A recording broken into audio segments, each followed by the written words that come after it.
सबैभन्दा ठुलो यो तल्लोपट्टि फर्का चढेर आएको। अरू त सबै ठुल्ठुलो छ। सबभन्दा सानो चाहिँ भने यो पनि यत्रोवटा छ।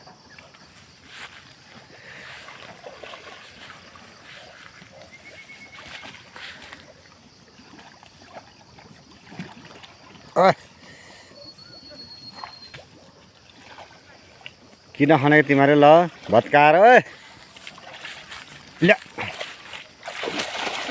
राम्रो नाचेको।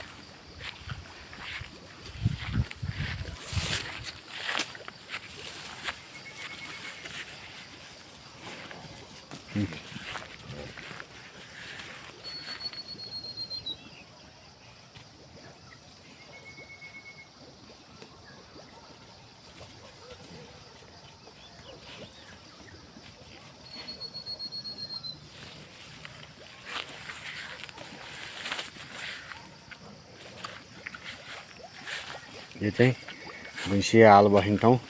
यो राँगाहरू भुइँसीहरू हाल बस्ने ठाउँ बनाएको छ।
पहाडी र राँगाको चाहिँ कुस्ती पऱ्यो है त्यहाँनिर। ल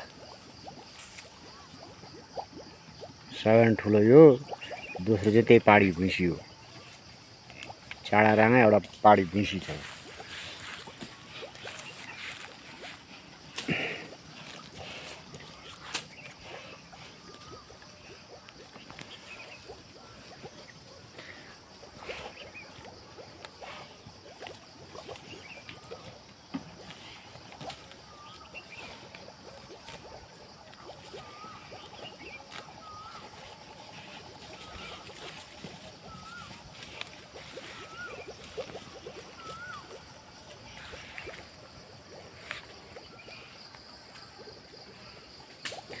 यो 2083 साल आज चाहिँ जेठ महिनाको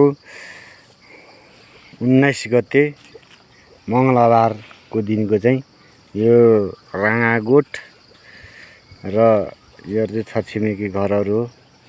र म चाहिँ राँगा गोठालाई, यो राँगा चाहिँ मेरो हो। यो राँगा भुइँसीहरू चाहिँ र यहाँनिर चाहिँ यो भुइँसी हाल बस्ने ठाउँहरू हो।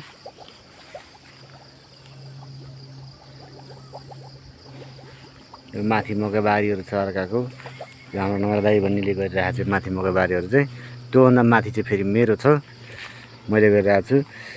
अहिले अब यो खेतीपाती गरेकै 10 वर्षको लगभगमा परिसक्यो र मेरो पनि त्यहाँ 10 वर्ष भइसक्यो सँगसँगै जस्तो खेतीपाती गरे हो। यो मकै पारिपट्टि देखाएको चाहिँ व्यक्तिगत मकैहरू प्लटिङ हो। 11 जग्गा चाहन्छन् हो। त्यो 11 जग्गाभित्र तिन किताबमा प्लटिङ गरेको छ। यहाँनिर सबै उत्तिस घारीहरू भएको छ। र यो प्लटिङहरू, यो घर बनेको अरू जग्गाहरू चाहिँ प्लटिङ गरेर चाहिँ 2075 सालमा गरेको हो। 75, 74, 75, 76 सालभित्र सिद्धिएको जग्गाहरू यिनीहरू चाहिँ प्लटिङहरू। यो चाहिँ माथिपट्टि यस्तो जग्गामा हामी बसिराखेको छ, गोठ बनाएर बसोबास छ साथीहरू यहाँनिर चाहिँ।